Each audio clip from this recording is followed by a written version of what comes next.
Merci pour la mérite. Donc, Vraiment, merci. Tiens, on a parlé. Bakoko Baromon a rango qu'il y avait. C'est ça le vrai pouvoir. Ils étaient quoi au corrompre Moutou, Nambongo. Boye, médaille de mérite. C'est ça. Maintenant, biso tout le partout, tout ça partout. Et ça n'a pas tout bakanisaka pour na bolam au tout ça la pour na Congo. Mais ba résultat mikemke mponanga eza résultat munene.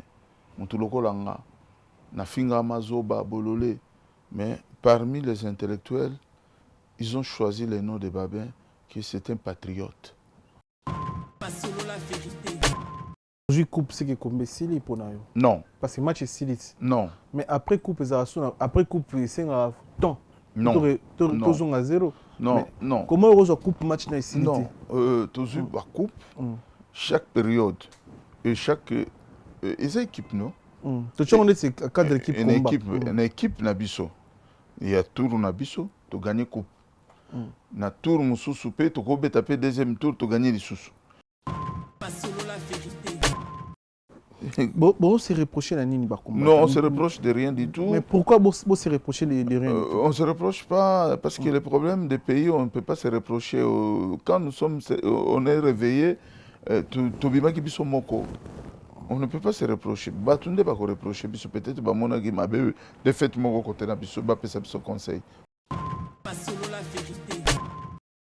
Mingi na bakse suka mingi bakaboni na basi na bango ndako batiki bana basi balembi apekisi ayo kiti mo se bengani na ndako pona makambo etali bongo komba eza amour du pays batambola na moto yaza lolenge moko na yo soki basi wana batikaki biso bango bazaki na lolenge bolinga mboka te mais tozwaki pe basi mususu parce que moi je suis victime ya makambo wana nyonso lobi mais na lembi te moi je suis le seul et l'unique leader ya combat oyo azana ba casier judiciaire ngo lobi.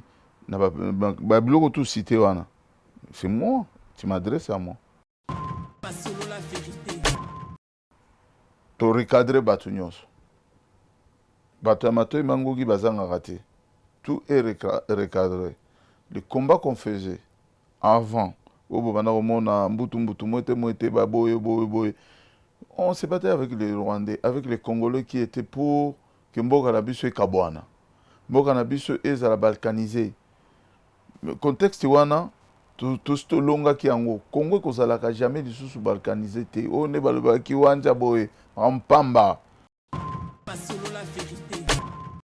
na lobaki je ne peux plus continuer ya kokende ba boloko ya kobunda na balabala na ba frères na ba congolais nous devons discuter comme ça kopesa na mayele kosolola eleki kobunda babunda kande na mupaya biso na ba artiste na diaspora na société civile na ba opposant to bima na liloba moko tout ça la charte de bonne conduite. C'est le même aujourd'hui qui s'approche aux musiciens, qui discute avec les musiciens, qui m'a traité de collabo. Moi je suis pas contre ces résinos. Moi ce que je veux dire c'est les résinos avec Manda Chante, c'est des frères. Ça le dérange par rapport à quoi? Mais bah Moussous Bakende comme on appelle ça et Nani Manda Chante. On a tout mon vidéo, tu vas combattre mais il y en a plein qui sont partis. Comment on amende? Mais oui, ils sont partis. C'est juste Bazana et l'eau comme on a bien en haut pas le leadership. Na lobaki ke il est temps to vanda maba wera son ba je même ko lutu ko felo mide na benga kana ibse vie non abenga nga ibse mais yo mko ni le otalanga bina otala pourquoi si vous lingi to pourquoi pas ko etala ko felo mide non na ko tala to solo la masoloni et ça que beaucoup coûte un peu ça d'échange oui si Kofi la solo on a déjà un téléphone c'est mieux mais en face c'est mieux il y a beaucoup aussi beaucoup en face oui ça y est dans la personne yo wera jibe yo logo za mukolo organisant on a peut bien ba combattre minene to coûte tout ça la confrontation to solo na ibsa ki nyoso wana mais aux hommes to libosto monio na na arena place Fali pour obeta concert na pour nous regarder dénoncer que yo pour obeta concert dans le même jour na Fali et ça pour nous ça batu que yo pour ça combat dans liboso concert à Fali mais ezali na cadre kaka qui a ko faire rêver batu qui non on n'a pas encore dialogué dans cette histoire là on a le temps aussi de dialoguer avec tous ces mondes là parce qu'ils a placé au batu ba kufaki batu ba betamaki tout ça qui n'a pas conflit batu musunetinga ina za victime marambwana c'est pour leur dire attention ne crois pas que tu es libre parce que tu es croisé avec Macron il est qu'une institution ba combattant toi milt senga marche batu babim ba obimate combattant nyoso senga marche te eza eloko moko to dénonçaki yango depuis kala depuis tobandi combat na biso tobanda koloba ke oyo eza kosalama na este un jour kokoma na Kinshasa bato ya Kinshasa bofongola miso botika komela masanga babare bamiziki banini ezanga ntina preuve ane ke na kati ya ville ya Kinshasa babanda kobeta na bamasheti il y a un retour de manivelle un jour le Congo Kinshasa va se remettre. C'est un éléphant. Je dis toujours, c'est un éléphant qui n'est pas mort, mais leur casser les jambes. On va bloquer toujours le Ghana Congo. Maramunyo so toujours ça na Congo. Ce qui te sololité, tu vas na aucun cas na échec.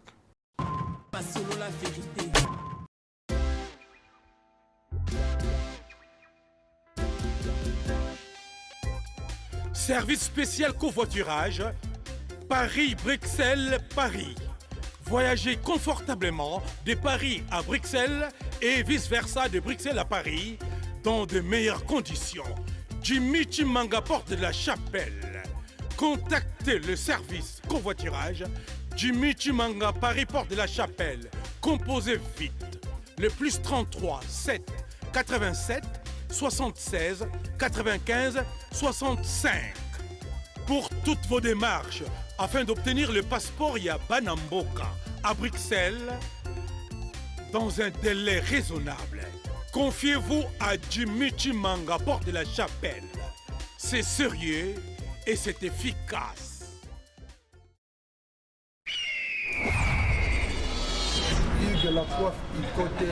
Hugues la Coifficoté, votre salon de coiffure sur la Nationale 3 au pavillon sous-bois. Ouvert tous les jours de 9h à 20h, même les jours fériés. Plus d'informations au 01 41 55 00 00 ou sur le www.huguelacoifficoté.com. Hugues la Coifficoté, l'homme qui coiffe la ville.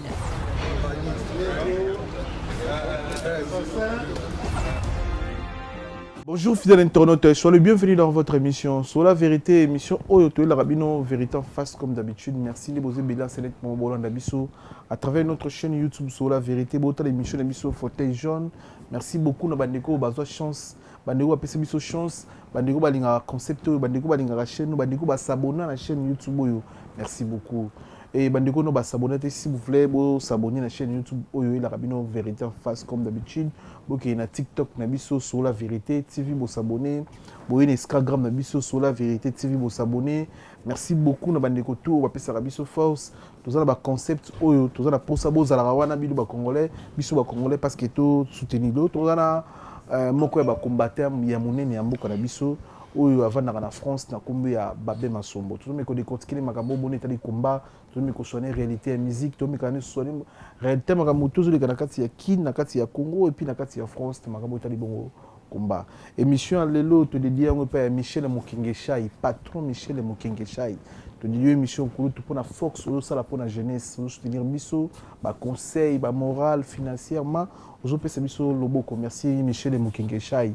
Te dédié émission et panayo. Kouloutou Babé Masombo, bonjour, bonsoir. Bonjour, Miguel. Bonne santé, Kouloutou. Ça va par la grâce de Dieu. Ça fait longtemps. Ça fait longtemps. Oui, je suis là.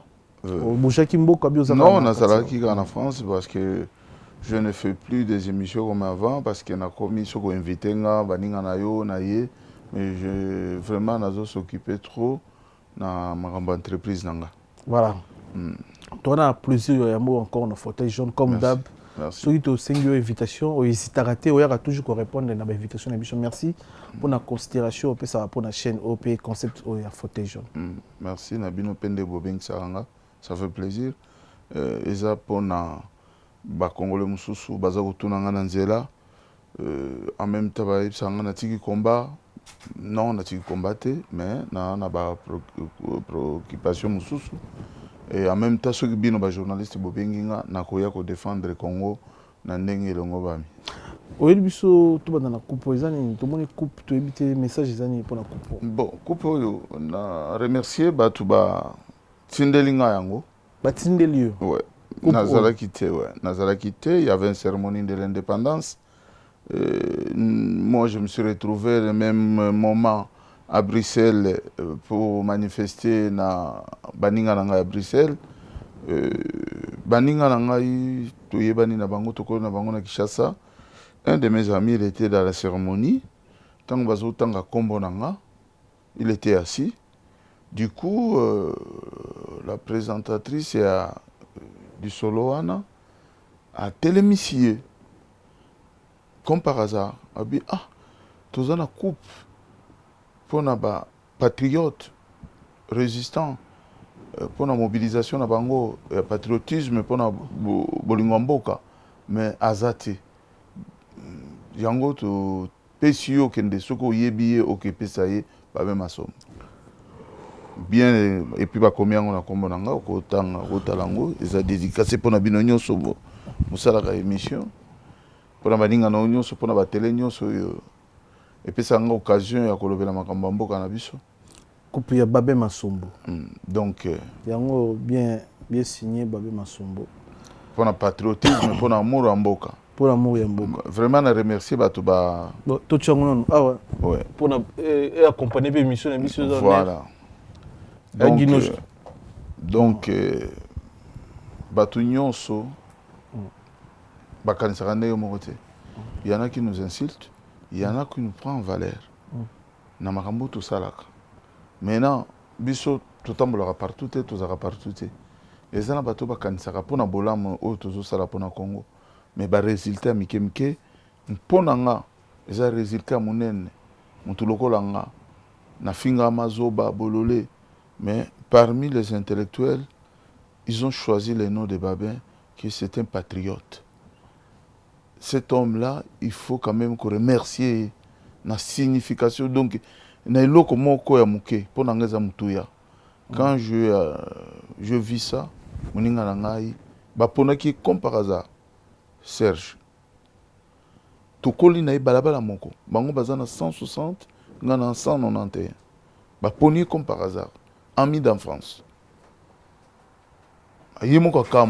Après cérémonie na bango, azongeli mon émotion na ebisiye pourquoi choisir ngai na makambo oh namona kiyo lokola ye atali ya FCC aza camarade na ngai ya bomwana batu bakamona kati sala ah bon oui tokola na ye boye a expliquer bango siko parcours na ngai omoni makambo ya sala soki bomoni yango na poto bino ne bato poto mais biso bato tokolo na to yebi il est comme ça, il aime son pays. Après babenginga na j'ai un téléphone, oh monsieur Babé bonjour. Oh c'est madame tel to pesi coupe na yo pour le patriotisme na ndeko na yo moko azalia comme na Serge Kassa. Beaucoup de Serge, mais lui c'est mon ami d'enfance, il est parti faire quoi là-bas. Oh il était invité avec na baninga na. Merci. Yepe a mimi yango na ndako nanga yango na ekopesa ngo ba congolais ça travaille à biso nyonso eza yanga ite de lozo lo ape bo réussir combat bino à travers coupe pour le comme biso na bato ba biso ke non tant to mode ya coupe ça signe à réussite OK on sale loko bo gagner on a gagné bitumba bolongi ndeza synonyme ya coupe te yebi même na mamba ndembo même na mamba musique so ape bino coupe c'est que mérité au teki mingi. Yo le lozo lobapé qui combat na mino bo réussir le combat c'est bo réussir déjà. Non na côté yanga na zolo belanga. Je sais pas hein, les autres. Ngai eloko na bana ko bundana nango mingi et c'est comme nango. Patriotisme, amour du pays parce que les Congolais à un certain moment dans les années 80 jusqu'à 90, jusqu'à 2000, il n'y avait plus cet amour-là patriotique. Donc il fallait que Bissoto yana et Lokoana, il y a Kolamusa peuple congolais, balinga moka na bango, ba veiller sur leur pays. C'est tout un réussite. Et ça réussite extraordinaire. Parce qu'il y a de génération en génération. Ce n'est pas limité par notre génération. Nos enfants, les enfants de nos enfants, nos petits-enfants. Bako hérité et l'on a biso. Et ça réussite. Le reste, ça viendra avec le temps. Aujourd'hui, coupe, c'est que combien Sili pour nous? Non. Parce que match est Sili. Non. Mais après coupe, c'est un temps. Non. Toujours à zéro. Non, non. Comment on coupe match dans Sili? Non. Toujours à coupe, chaque période et chaque. Ils équipent, non? Tu sais, on est cadre d'équipe. Une équipe Nabiso. Il y a tour Nabiso, tu gagnes coupe. Na tour Moussou, tu peux taper deuxième tour, tu gagnes les sous. Donc, bateau va remplacer Bisso na Léopard. Bisso toi Léopard et à combattre. Bah, on joue sous coupe. De la coupe aussi la raté. Donc, notre combat, c'est comme un syndicat. Ici, la raté. Combat ici, la raté. Combat et bandana na Kimpavita. Et bandana na bakoko à Kala. Donc, bakoko ya bakoko. Et comme Tina Basimo Kimbangu. Et comme na Lumumba. Et comme na Mzee Laurent Désiré Kabila. Et comme na Etienne Tshisekedi. Et comme ya Babé Masombo. Et comme ya nani mwana amiga Nyema. Bon, on se reproche à Nini Bakumba. Non, on se reproche de rien du tout. Mais pourquoi on se reproche de rien du tout? On ne se reproche pas, parce que les problèmes des pays, on ne peut pas se reprocher. Quand on est réveillé, on ne peut pas se reprocher. Batunde pas reprocher, peut-être de fait, mon côté n'a conseil. Nous-mêmes, on ne peut pas connaître tout ce que nous faisons et tout le monde se reprocher. Ndemo Nzamba lingaka kimaliwa. Moi, Nzambe Jésus, ce qu'il se reproché à un gars qui m'a liwa. Comme ils allaient qui destin aillé à comment il n'a liwa. On comprend. Reproche na maramwana ate. Yo mo taliban ndo ko yebisanga. Mingi ya ba combattant bazali suna mikanda ti. Bazali surtout misusu bazali na mikanda ba ena ba botu ba mikanda. Mingi lelo ba futu ba pokase. Il y a des merdes, il y a des français, mingi de l'eau, il y a des merdes, c'est ça. Parce que nous se reprocher n'a rien à combo. Mingi il y a des belé, affiché bango donc na caché chez tir sur malongati na cause ya combat o bunu bundaki. O bozo continue ko bunda ti lelo. O lelo elibiso mérite oyo. De l'eau bo se reprocher n'a rien, solution zani n'a pas makamba ko tumbana ko zikisana ko beta bato bo se reprocher pe kaka na rien et baksi ni échanger nini. Bon écoutez ngana ko yebso lo moko mingi na baksa suka mingi bakaboni na basi na bana ndako batiki bana basi ba lembi apekisi ayo kiti mo se bengani na ndako pona makambo itali bongo komba eza amour du pays batambola na moto ya za lolenge moko na yo soki basi wana batika ki biso bango bazaki na lolenga bolinga mboka te. Mais parce que moi je suis victime de Marambana Solobi. Moi je suis le seul et l'unique leader et combat Oyo Azana casier judiciaire dans le lobby. Tout cité c'est moi, tu m'adresses à moi. Ce n'est pas les autres. Moi je sais pas ce qu'il y a. Mais la lobby, c'est moi. Donc une grande partie j'étais en prison, casier judiciaire dans Ngazakobeba, moi c'est Kenda. Bon alors c'est moi le victime n'a pas se reprocher nani. Mais après est-ce que vous souhaitez vous qu'il y ait le même style non on ne souhaite plus ça non to recadrer batunyos batamato mangogi bazanga raté tout est recadré. Le combat qu'on faisait avant on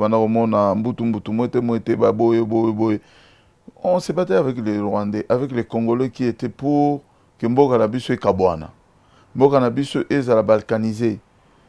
Le contexte wana, tout ce longa qui en Congo kozalaka jamais du sous balkanisé te. On est balba ki wanja boy en pamba. Et ça m'a moka mkeka congolais, je te rejoins un bon dirigeant, quelqu'un qui aime son pays, à mobiliser surtout ensemble. Le peuple congolais aussi, ça m'a ramené une fois pour toutes. Une fois pour toutes. Mais la grande partie il y a travail, c'est ça la minango. Maintenant, dès que tu vas dire, malgré le gouvernement, ils ont un kati, nous ne pouvons plus agresser notre frère congolais.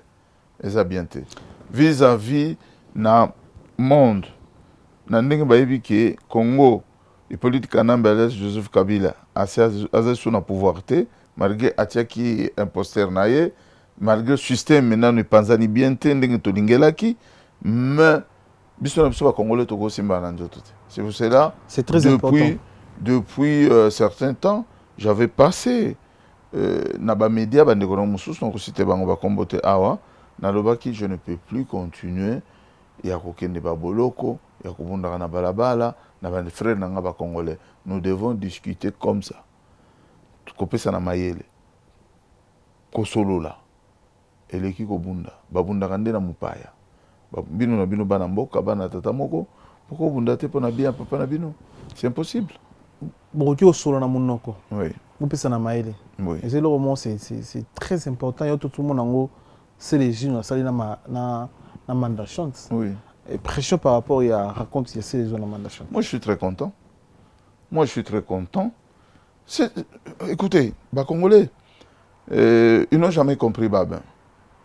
Ce qui se passe aujourd'hui, il y a 1 an passé, 2 ans, je suis passé parmi Bachen et Nayo, j'avais dit, il est temps de faire, de dialoguer avec tout le monde.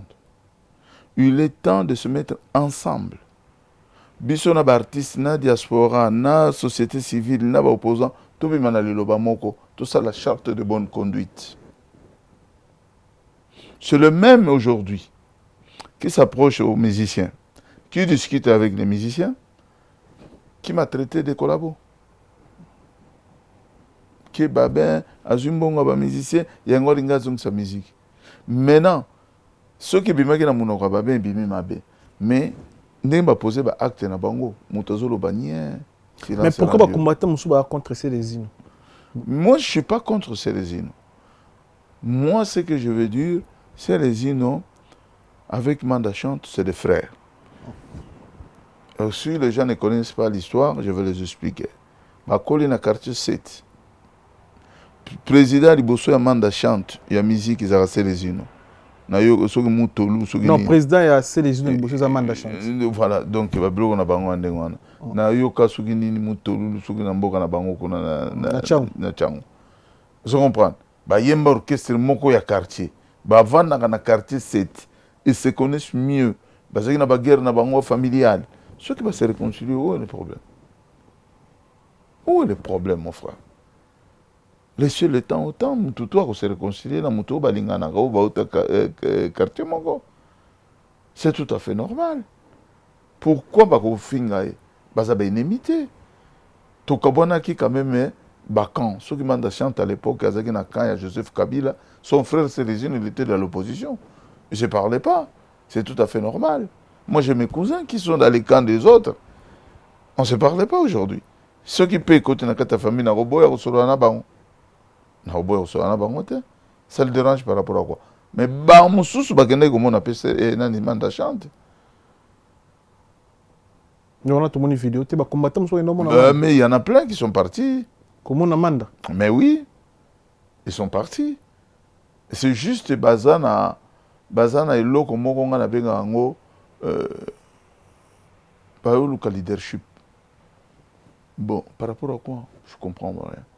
Et par contre, on a tous les cas qui ont Gérard, te proposer une idée. J'ai trop réfléchi. Je dis, mais non, il est temps de se parler. Il est temps de vendre, de signer une charte de bonne conduite.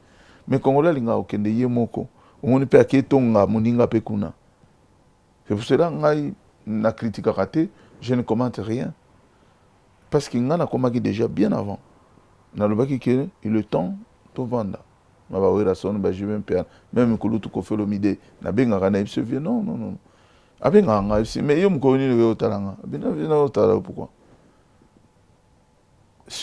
Pourquoi pas vous êtes la confiance? Non, non, tu solo la masoloni. Mais Aza politicien, tu es confiant. Non, écoutez, tu solo la nini. beaucoup sur ma campagne Mboka, beaucoup sur l'échange. Ça, je peux dire. Mais interprétation un peuple congolais aux Andéni. C'est là où nous sommes bêtes. Non, est-ce que Yo Goku Tanaka Kofi pour sa vidéo? Non, mais c'est pas ça Koku Tanaka pour la vidéo. Mais je suis quand même une personnalité dans ma Mboka Nabiso. Peut-être Mututo Kokanga photo. Je pense pas. Monsieur? On a Kofi plusieurs fois. Non, nous ne sommes pas obligés. Mais lui, il peut prendre des photos avec moi, il peut appeler son caméra. Non, mais on peut appeler la caméra. On peut moi, je ne sais pas comment vous avez fait. Mais et ça que beaucoup coûtent un peu pour ça l'échange, oui, si Kofi. La solo on a déjà un téléphone, c'est mieux. Mais en face c'est mieux. Il y a beaucoup aussi beaucoup en face. Oui, ça y est, dans la personne Yo Rajibe, Yo le gros organisant, on après bien va combattre minene, to coûte tout ça la confrontation solo. Naïf c'est que nous soana. Mais de l'autre côté, mes frères combattants, ba mususu oyo bazala qui na visibilité moi mouké par rapport au nabiso, ba komona ngo mabe, ba obana critiquer. Mais vaut mieux bango bakendaka biso applaudissez ne sais les yeux na kendaki moi j'applaudis j'aime moi je peux pas en fait qui dirige qui dans combat c'est un monstre de 1000 têtes ça reste toujours comme ça c'est un monstre de 1000 têtes monstre à 1000 têtes on a 2019 voilà. Je me rappelle bien dans tellement tout ça dans l'émission dans toutes nos questions. Donc ça reste toujours comme ça. C'est un monstre de 1000 têtes. Combat est aussi la raté parce que monstre à 1000 têtes. Nous avons créé un monstre que nous-mêmes on n'arrive plus à contrôler. C'est ça aussi les problèmes. Donc c'est un monstre qu'on a créé en voulant qu'on croyait que les Congolais sont disciplinés.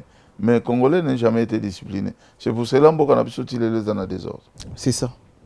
Donc, il y a une discipline. Yo a parcours bien, tu as une émission, je réponds très bien vraiment.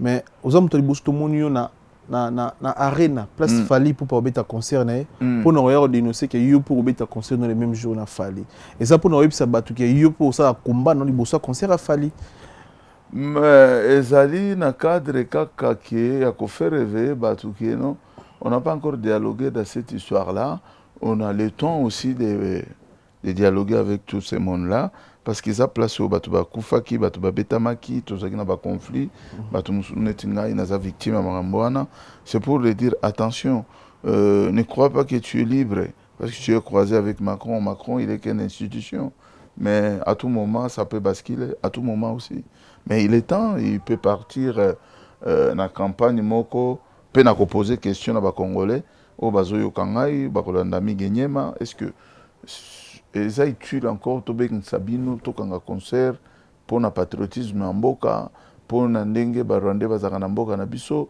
ndenge bato bazoko kufa ndenge bato ba bimisi système ya sika ya kolongola bato barin bato bazoko kufa na Congo sans justice moto bo situka kufi ba bomé na balabala l'état landela rangote ba biso wana nyoso za ba biloko bimisaka betinda biso Tobeng ça va Congolais va téléméla à travers la musique à travers pour l'état fongola mission na ba côté où yaza comme on a été soki baza d'accord bako comme la mission un message que bah bien vous arrêtez là c'est bon laissez les jeunes frères jouer on va arrêter c'est juste une question je pose hein, parce que nous avons plusieurs pistes.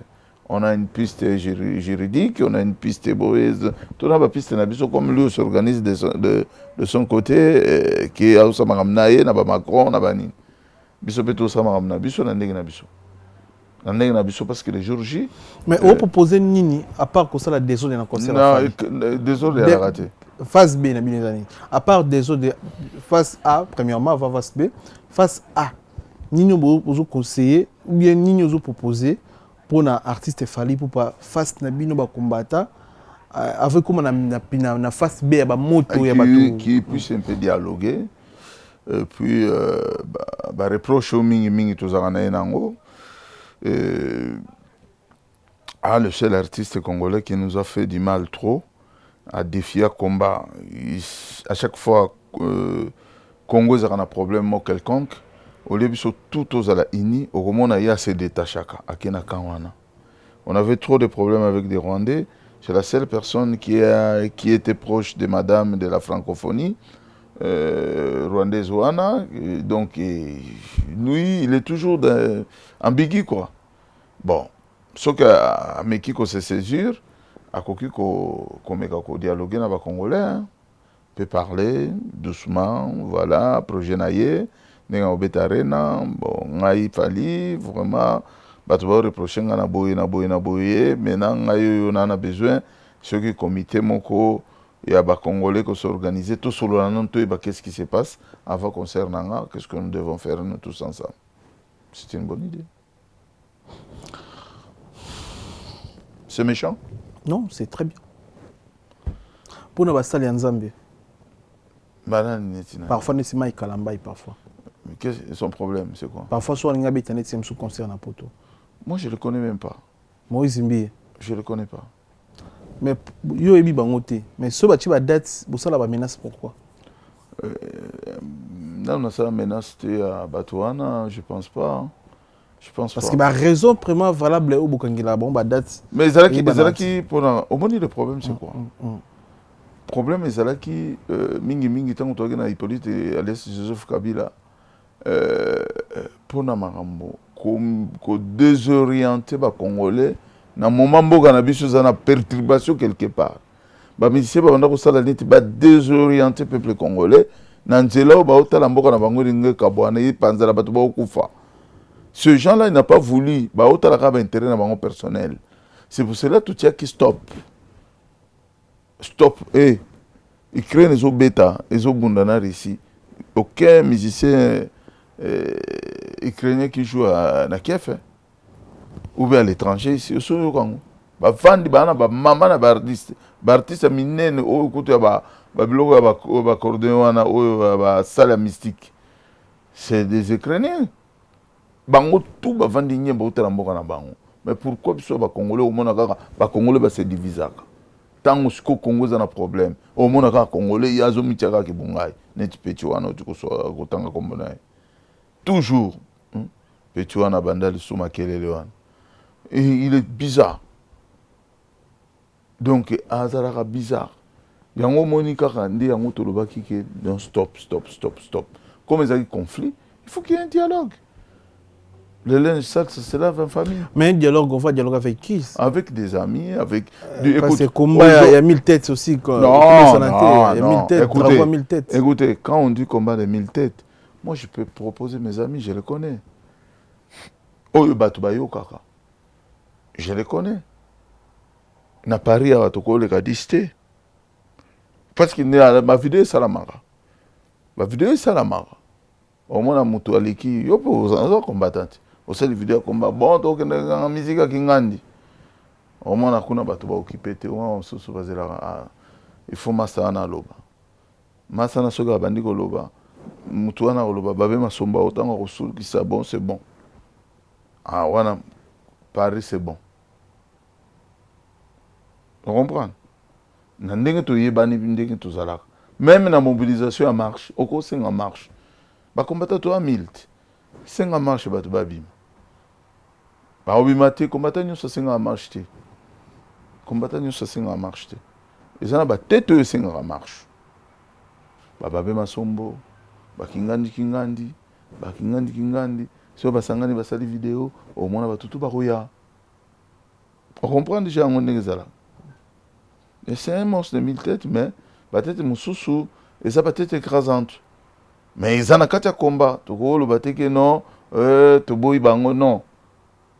Si tu as le bité, tu as marambo. Tu as une vidéo, tu as boya non, tu vas dans le bisoutoir. À ta la résistance à mouké, ça a un impact mingité. Fin de fin, tu vas kaka na lisolo ango, et puis tu continues là. Francophonie vaccinine, ils ont vacciné na kati ya mbuka na biso. Francophonie. Non, francophonie, c'est juste organisation des francophones. Hein. C'est une Est-ce que biso peut pas francophone, biso ba congolais? Nous sommes des francophones parce mais que nous sommes colonisés par la Belgique. Non, nous utilisons langue officielle, c'est le français. C'est pour cela que nous sommes dans le cadre de francophonie. Quand les Belges ils sont venus de notre pays, ils ne nous ont pas montré leur langue wallon ou bien flamand. Bayakika sur le français. Et nous sommes au moins dans les 90 millions d'habitants. Nous sommes le grand pays francophone au monde qui parle bien français couramment. Donc, c'est pour cela que le Congo est un pays francophone. Avantage, est-ce qu'il y a Bakamona les autres Kanambo Kazani? Avantage de la francophonie, c'est une organisation, par exemple, il y a beaucoup de TAN, il y a Bossangani, il y a Bateau, le langue français, changement, échange de la culture, on se comprend, dans le pays francophone. Et puis, ils allaient déjà dans l'organisation OIF, ils ont consangué ça, ils ont français, ils ont bomoko. On se comprend. Dans le système et enseignement, peut-être. Tu comprends? Enseignement. Livre à côté, il y a France, et Kendarakuna. Je comprends. Cause à la paix, professeur, il y a l'université, il y a les Congolais.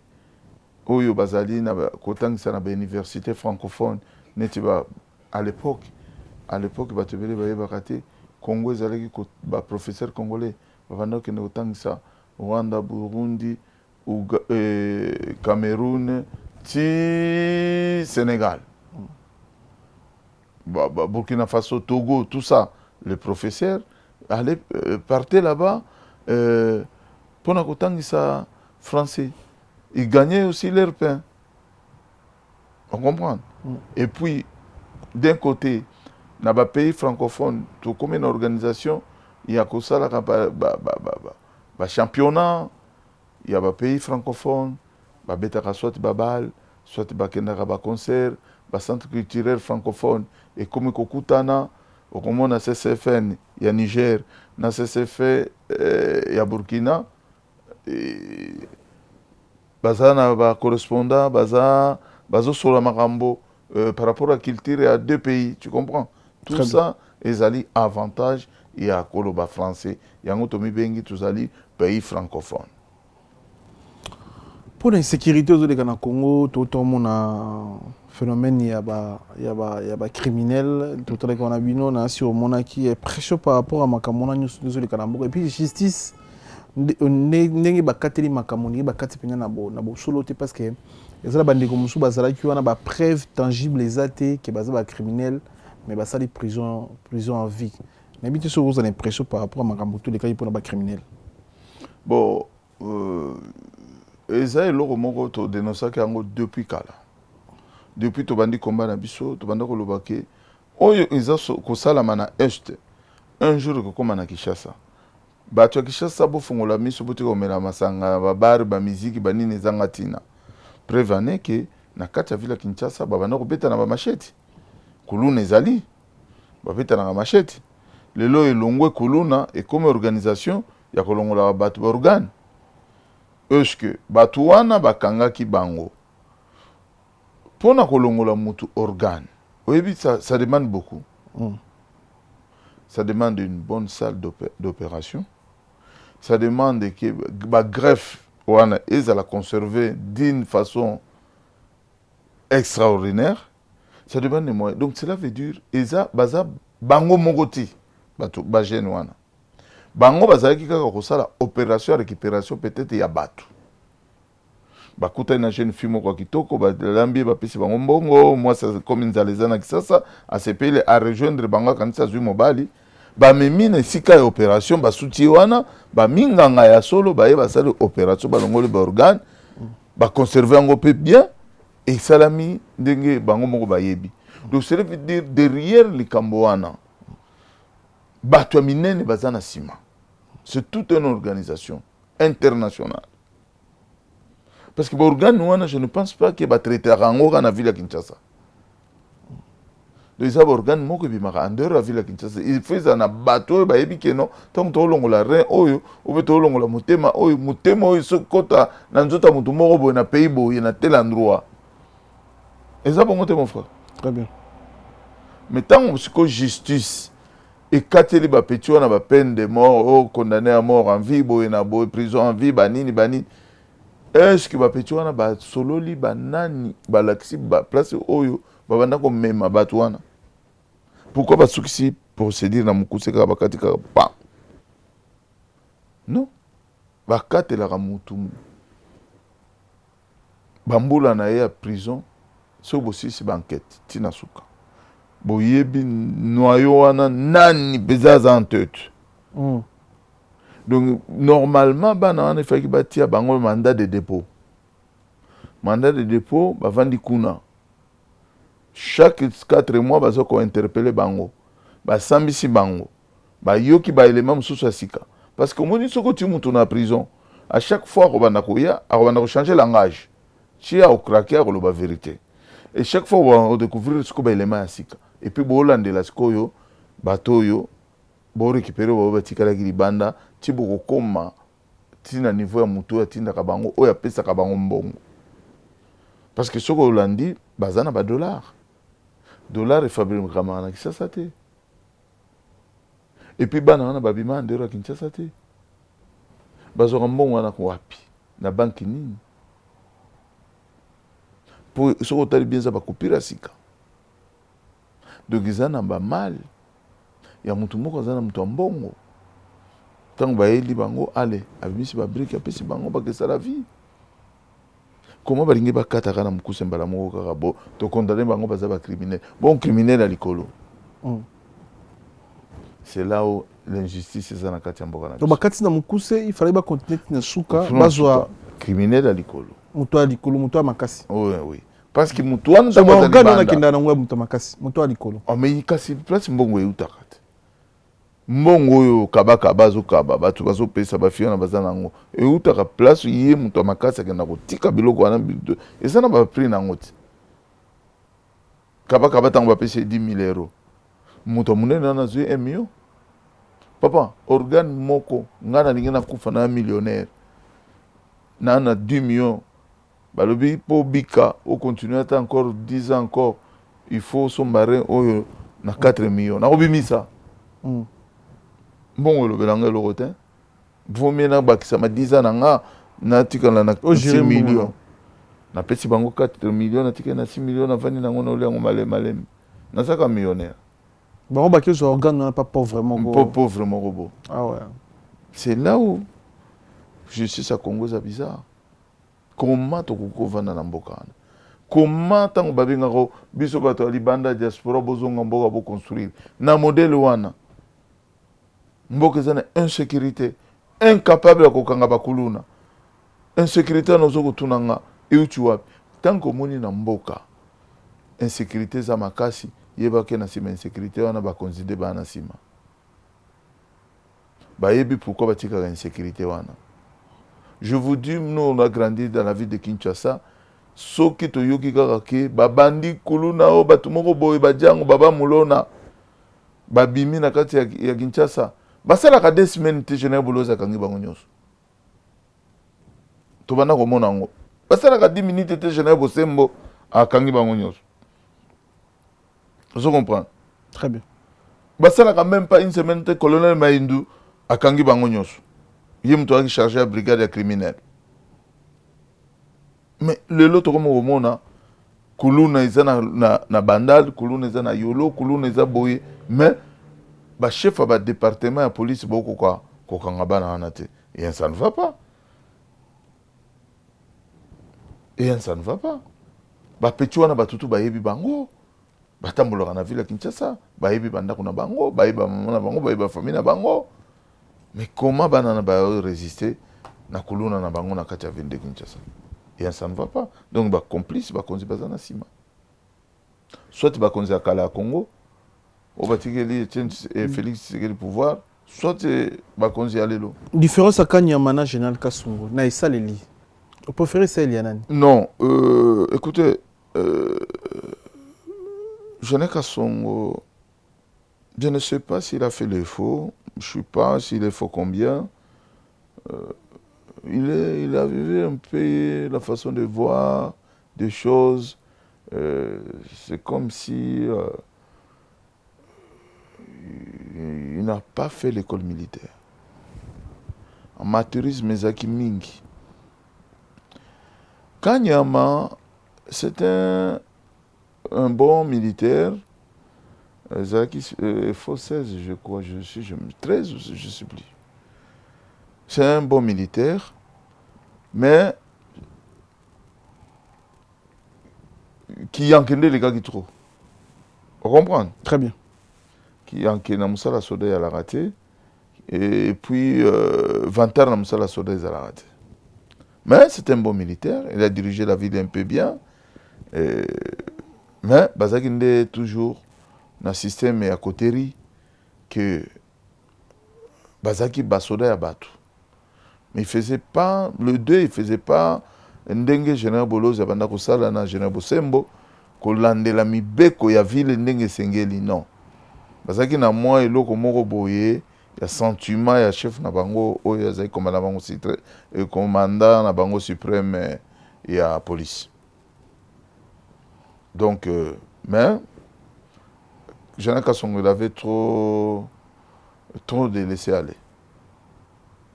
Il y a un salle qui va battre à côté.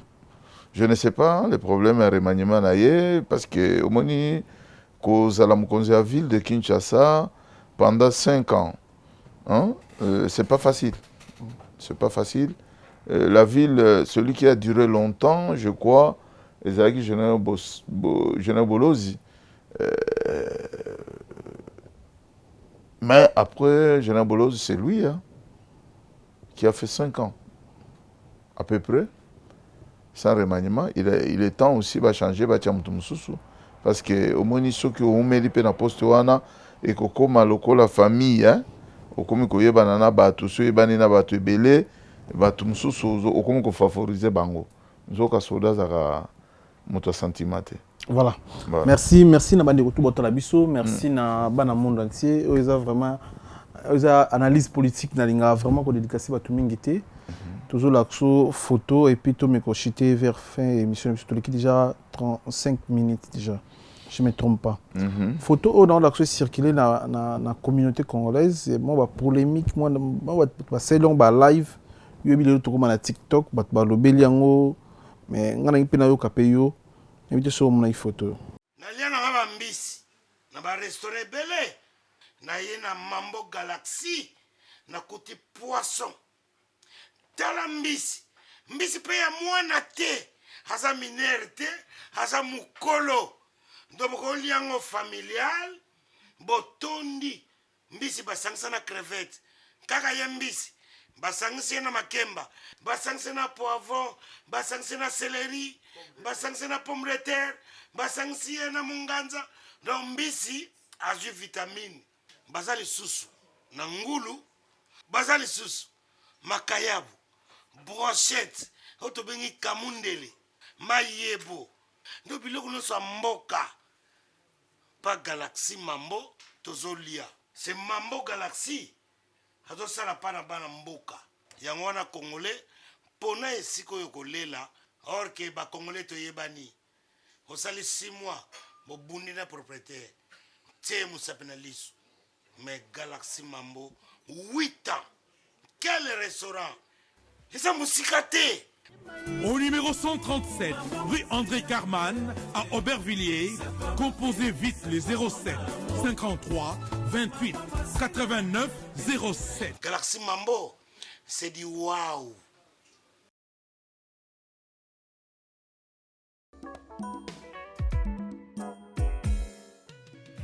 ON Multiservice, organisation Ngozulu, avec l'artiste peintre Gozen Matuidi. Pour vos services de décoration intérieure et bricolage, tous travaux de peinture, papier peint, enduit, parquet, carrelage, électricité, plomberie, montage de meubles de cuisine et plateaux télévisés, contactez Gozen Matuidi.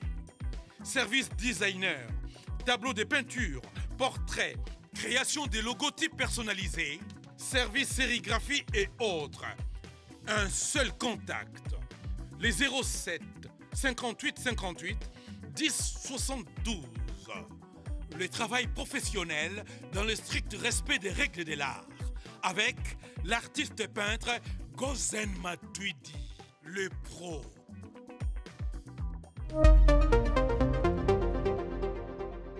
Photo. Oui. Oui. Yo o comprendre nini na photo o ya président Sassou na président ya Rwanda na Kagame. J'ai compris quelque chose de trahison vis-à-vis du président Sassou, qui est notre frère. Moi-même, personnellement, j'étais blessé. Par rapport à photo? Par rapport à visite, il y a un accord. Photo, c'est rien. C'est tout à fait normal. C'est une visite de courtoisie ou visite de travail. Sur les sentiments des Rwandais d'honorer le général Sassou au rang d'officier commandeur de l'ordre du Rwanda, c'est pas grave. Mais les accords qui est derrière, c'est ça qui m'a touché. D'accord, on est au dérange bisonani. D'accord, il y a Sassou, président Sassou, na président Kagame. Biso na Congo, au dérange biso par rapport. Au dérange biso na ba élément belé. Nazo yebsa yo. Biso na Rwanda, jusqu'aujourd'hui, nous ne sommes pas en bon terme. Biso na Rwanda, tu as un conflit à vie. Par rapport Biso na Congo-Brazzaville, nous sommes des frères. Parce que côté de l'histoire et en Bokanabiso, nous sommes le pays le plus proche, les deux capitales les plus proches du monde, et nous sommes le même peuple. C'est le peuple Congo de Kinshasa, c'est le même peuple Congo de Brazzaville. Les Lari, tout ce qu'on appelle les Lari, c'est des Bakongo. Nde et pas Nabiso Babenga en Banyanga. Peuple Omoni Babengara et pas Nabiso Babengara Baumbu. Peuple Umbu. Naba peuple Oyo, ba famille à Nyarkos, Servos Nyarkos. Babengango ba. Non, Bazaraka peuple, Nabosani comme Nabango.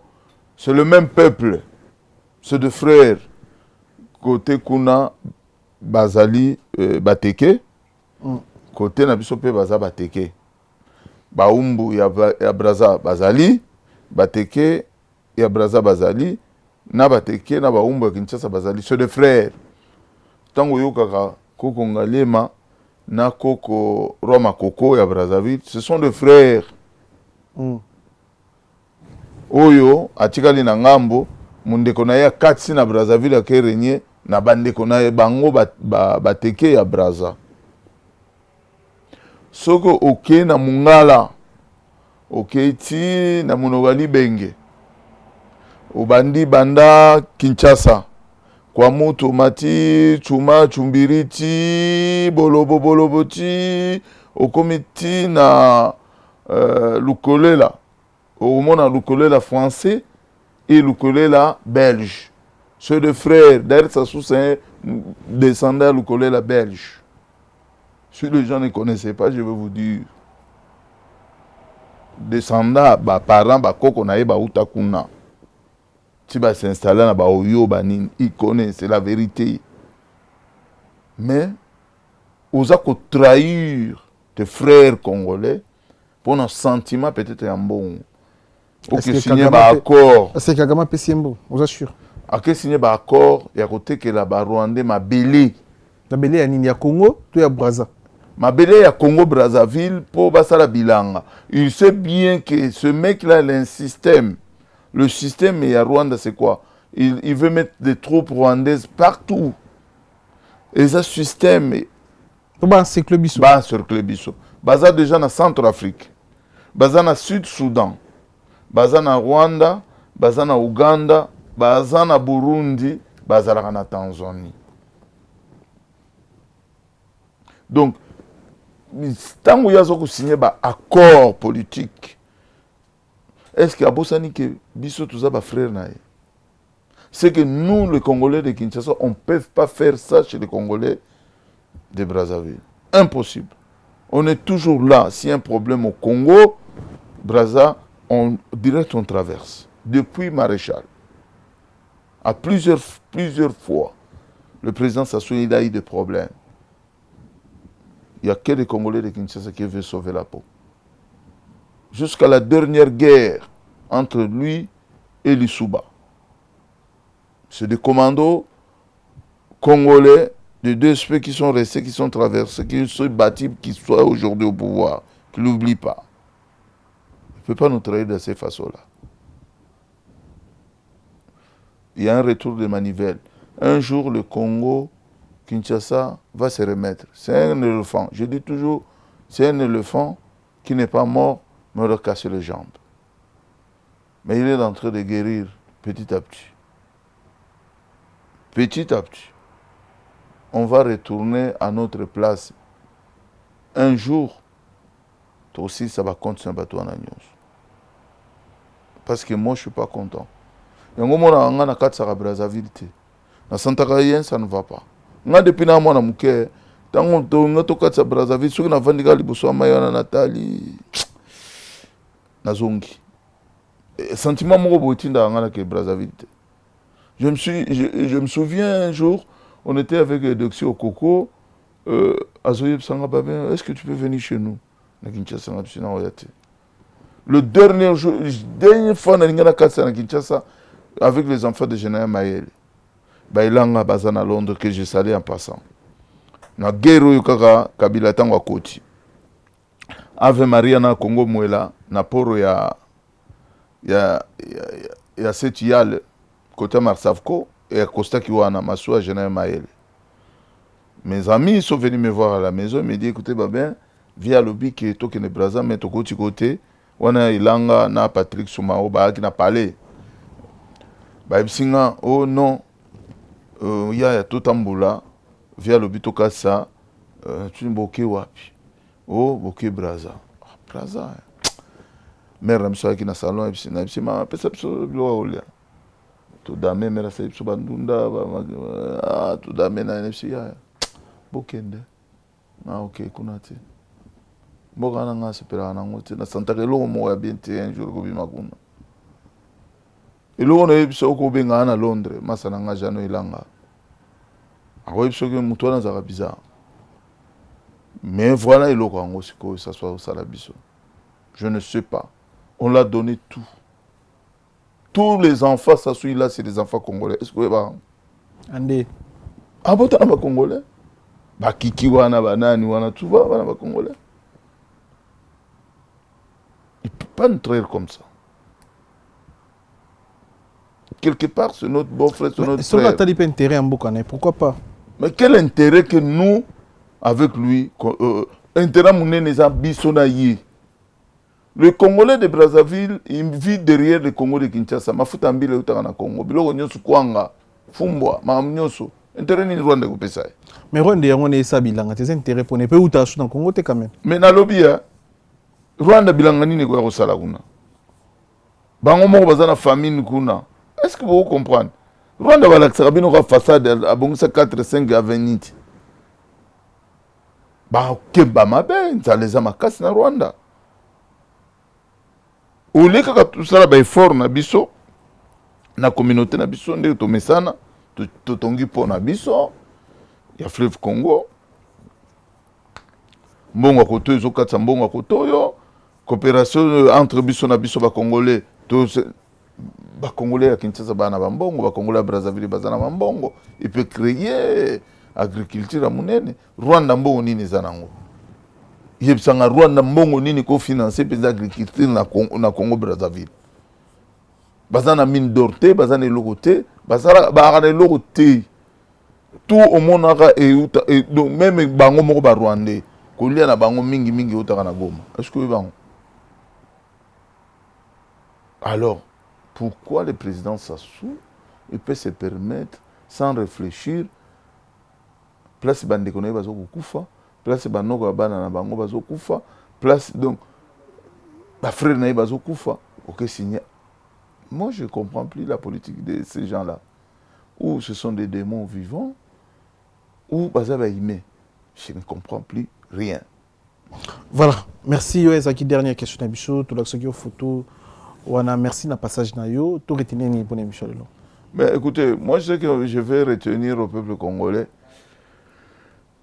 Aujourd'hui, s'il veut retenir quelque chose, c'est toujours de se parler. On va bloquer toujours le Kana Congo. Maramunyoso toujours ça na Congo. Ce que tu sololité, tu vas na échec. Dans les cas qui émission, il n'y aura pas des élections. Est-ce que vous avez dans le Congo, élection, vous allez vous arrêter? C'est évident. Et vous arrêtez.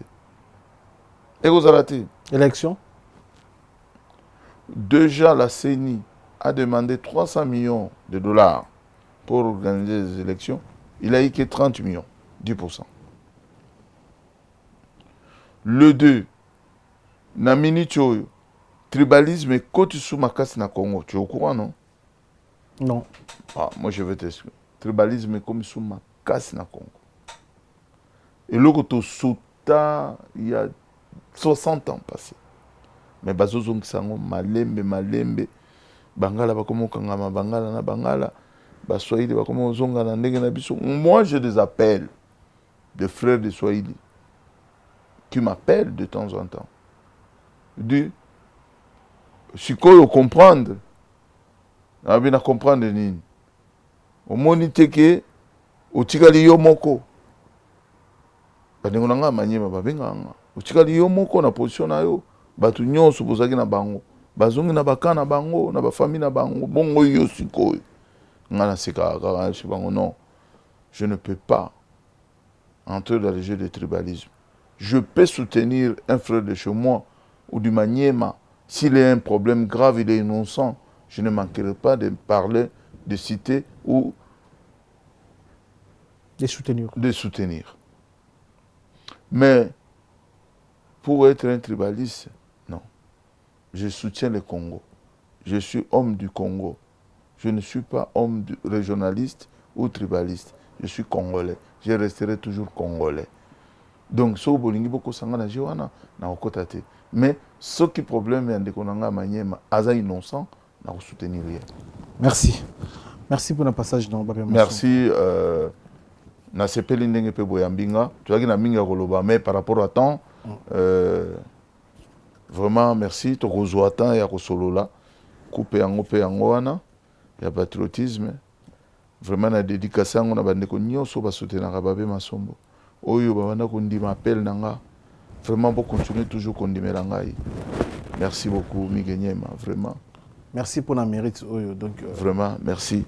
Tiens on a parlé. Bakoko baromona rango qu'il y avait, c'est ça le vrai pouvoir. Ils étaient quoi au corrompre mutu nambongo. Boye médaille de mérite, c'est ça. Voilà. Batebele bazozo mbongo.